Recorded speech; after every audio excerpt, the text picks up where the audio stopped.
everybody, Luna here, and welcome to Crit Role Conspiracies, the show where we talk about all the wild theories that critters have about Campaign 3 of Critical Role. Are you ready for it? Spoiler warning! This video contains spoilers for Episode 6? Yes. Episode 6 of Campaign 3 of Critical Role, as well as some spoilers for Campaign 1. Okay, so when Ashton proposes that they play rollies to ask each other questions and that they have to answer them, when I tell you I grabbed my notepad so fast. These are the scrollings that we're dealing with. Thank you, Taliesin. We got some absolute gold nuggets of information from that little exchange, and I'm very excited to dig into it. I think you know the first thing we need to talk about is Laudna. We finally got some more info on Laudna. Yes! I'm sorry, I'm so excited. You should have seen, so I have like a little Discord channel where we live react to the show, and as soon as all the stuff started coming out with Laudna, you should have just seen it. We were all absolutely losing our minds. If you want to join that, by the way, I'll put the link in the description below. But yes, okay, so let's look at everything that was revealed so far about Laudna.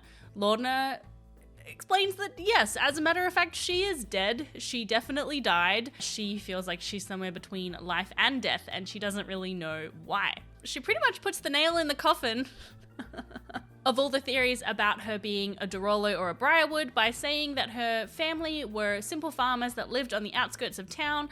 It seems like maybe they got caught up in the rebellion against the Briarwoods, and she was killed during that kind of initial big fight of Whitestone. Of course, there is the chance that she might not be telling us the truth, but I think it seems pretty plausible that she was just kind of an everyday person who happened to get caught up in everything that was going on in Whitestone, and because of whatever innate magical abilities or powers she had, that something happened to make her what we now know is a Hollow One. That information I would have been so pleased with, but we got even more. We got to learn that her patron, her warlock patron, is Delilah Briarwood. Okay, sure. We didn't actually specifically learn that Delilah is her patron, only that Delilah is speaking to her in her mind. But warlock, patron, voices in her mind, being killed and then potentially brought back by some kind of necromantic energy, it feels very much like Delilah is her patron. I felt the critters gasp around the world. In fact, I want to give a shout out to my friend Matthew Perkins, who also does really great Critical Role videos that you should check out, because he messaged me on Discord beforehand saying, I'm calling it now, Delilah is her patron, here is the screenshot for proof. I also promised him that I would put this in the video. Now, I am so sorry. I read this great theory, but I can't remember where I read it, whether it was in my YouTube comments or it was in my Discord. They actually premised like before this week's episode that Laudna has some kind of like ticking time bomb in her, or some kind of evil that her and Imogen are trying to contain or trying to learn how to get rid of, and that actually fits in really well with what we now know about her being connected to Delilah Briarwood. Perhaps Delilah's power is what brought Laudna back from death, and they're trying to find a way to get rid of Delilah whilst also keeping Laudna alive. I'm just so excited by this development. I think it's going to lead to so many interesting places. Where do you think it's going to lead? Let me know in the comments below what you think about Laudna and her connection to Delilah, and where you think this story is going to go in the future. I know you've got some good ones. Also, is anybody else going back now to watch that like whole arc of Campaign 1? Because I watched it, but it was a long time ago, and let me tell you, I am going back and I'm going through that thing with a fine-tooth comb. We didn't really get any more information out of Orym this week. He was still very cagey about what happened. Basically, we learned almost everything we've already learned in terms of why he is in Marquette. We know that he's looking for someone connected to an attack now, where we know definitively now an attack on Keyleth and on the leaders of the Ereshari, and that it happened several years ago, and that this is like the first connection that's had, and because he was already often traveling, he was asked to kind of investigate further. I'm still holding out that Ashard Bressier is going to be Travis's new character, which is why there is this kind of delay about meeting the character. You know, apparently this character is kind of recovering from his wounds, and, you know, we sort of have to wait a bit longer before we can meet them. So I'm still banking on that. And speaking of Travis's character, so many of you in the comments have predicted that he is going to be playing a werewolf or some kind of were creature, and you keep pointing to Travis's apparent love of werewolves. I hadn't actually seen very much of this, so I was like, why does everyone keep saying that he loves werewolves so much? But then someone pointed to me, of course it's a fabulous supercut by Sodawax. Okay, I get it now. And we've actually had a couple of like little werewolf clues leading up to this week. So whether or not it's the cast trolling us or they are actually deliberately dropping seeds about a werewolf, I guess we're going to have to find out and see. So in the last episode, Sam is actually wearing a werewolf shirt, which I didn't realize until after I posted my video. And then today, Matt, when he was speaking as one of the NPCs, talked about, there was this particular line, something about how it could escape the hound-like nose of the anger. The hound-like nose. So we're getting a few little context clues. It'd be really interesting to see what wounds Ashard Brechio has because, you know, we live in a world of magic where healing is usually not that difficult, especially if you are like connected to some higher ups. Something werewolf related, perhaps? So I wasn't there with you on the werewolf theory, but I think I'm getting there. Although I'll admit that this theory that Travis is actually going to play the villain of this series kind of intrigues me. They have talked about subverting our expectations and telling us to expect the unexpected. So what would be more unexpected than having a cast member actually play the big bad villain?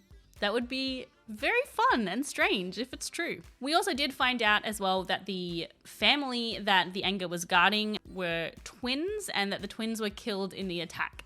We don't really seem to have too much more information about that though, but I'm interested to find out who these twins are and how they are potentially connected to Keyleth and the Erishari and all of the things. I know some of you out there are going to be feeling very vindicated right now because we got a little bit of a glimpse of something odd happening with Fresh Cut Grass.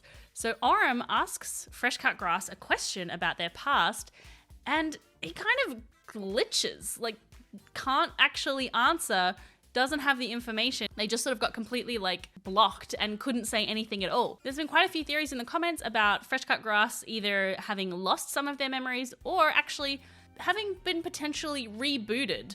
We talked a little bit about that last week, I believe, about this idea that we're going to at some point see like a full, restore of Fresh Cut Grass's like software and we're going to get a new personality type once kind of all of those memories and all of that like original, I guess, programming comes back. Something as well that I've been mulling over a little bit is this comment from Monarch's Factory about how Fresh Cut Grass has talked a lot about souls and calling people soul touched. And it makes me think that, yeah, we're going to get some kind of storyline about, FCG becoming a real boy. It was actually interesting because at one point Ashton kind of interrupts while FCG is sort of struggling to vocalize anything and says, oh, I can take over from here. But then the conversation shifts and turns away from that. So I'm interested to know what exactly Ashton was going to contribute to that conversation, whether it was just sort of explaining, what happened after Ashton found them, or if there's something a little deeper, a little more sinister, as some of you out there believe. A little side tangent here. Can we just talk about how amazing the NPCs so far have been for this campaign? I feel like Matt is just completely on fire. Efford, I think that's how you say it. Efford the Fallen, I think that's what he said, was so delightful and funny. I really want to get Efford and Laudna in a room and just like let that play out. Just see if they can kind of out creepy each other. I very much enjoyed that. I loved watching Matt like personify that character with the kind of strange body movement. Unfortunately, we didn't get any Shadow Baker this week, but hopefully next week. And also just more of Jadana. I just love her. She seems so wholesome and sweet, and I hope that nothing ever bad happens to her. She must be protected at all costs. We finally got some juice, some gossip about Dorian. And we got to meet his brother at the end of the episode, who Dorian was very surprised to see and kind of concerned that his brother was not with his parents. Really can't wait to learn more about that. So we learned this week that Dorian is from money. He is very rich. He's throwing platinum around like it's nothing. Like 10 platinum, that is so much money. Like, what are you doing? You probably could have given 1 and that would have been enough. He reveals that he's second in line to a very like important and wealthy family, one that he insists that the characters will never have heard of, but it makes me wonder, maybe the characters haven't heard of them, but have we? Now, I gotta give a big shout out to Carly, who left this great theory on my last YouTube video about Dorian, which is essentially just pointing out that, we found out in EXU that Dorian's real name is Bronte, and it's been confirmed this week that he comes from wealth and nobility. House Loomis is a house of wealth and nobility. They live in the rich part of town. We hear from around town that they have a certain social standing and that it's really hard to kind of get any kind of meeting with them because, they're like very posh up here. So Dorian could potentially be connected in some way. I do think maybe we would have seen a bit more of a reaction from Dorian if he was explicitly connected to the Loomis twins, because we found out that they unfortunately have died. But it does make me wonder who his family is. Are they here in this city? Well, his brother is here, so it would make sense that maybe the rest of his family is here as well. I also just want to echo what so many critters out there are saying, is that Robbie has been so great. I hope that he's sticking around for a long time. He has such good chemistry with the cast. I don't think we're going to see him for the full campaign.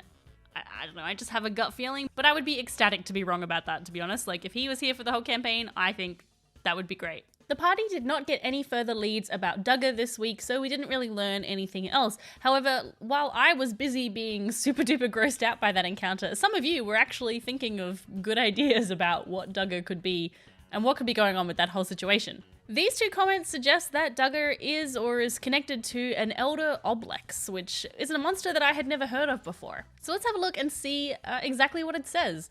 It says here, by experimenting on the slimes, jellies, and puddings that infest the depths of the Underdark, Mind Flayers created a special breed of ooze, the Oblex, a slime capable of assaulting the minds of other creatures. Cunning hunters, these pools of jelly stalk prey, searching for the memories they so desperately crave. When Oblexes feed on those thoughts, sometimes killing their victims, they can form weird copies of their prey, which help them to then harvest even more memories for their dark masters. And it says here in the stat block, as a bonus action, the Oblex can extrude a piece of itself that assumes the appearance of one medium or smaller creature. So this could be how Duggar was like birthing the weird shade creeper from its back. Ugh. I think this is a really cool idea, and I'm hoping that the party is going to follow up a little bit more. Potentially the disappearances at the theater could somehow be connected as well, so hopefully we get a few more clues on that soon. Well, that's it for this week. I can't wait to read all of your comments and ideas. I can't always respond to every comment, but do know that I read every single one, and I think your ideas are fantastic, so keep them coming. If you want to chat about Critical Role, once a week I stream on Twitch where we just kind of have a casual chat and hang and talk about all of our ideas, so the link for that is in the description below. I want to give a really quick shout out to my patrons who support me and help me make these videos, and to also let you know that I now have YouTube memberships open, so if you would like to get exclusive behind the scenes content and to support me in making these videos, you can do so either on Patreon or right here on YouTube. I've put all the details about that in the description below. I'll see you all next time, and what the f is up with that?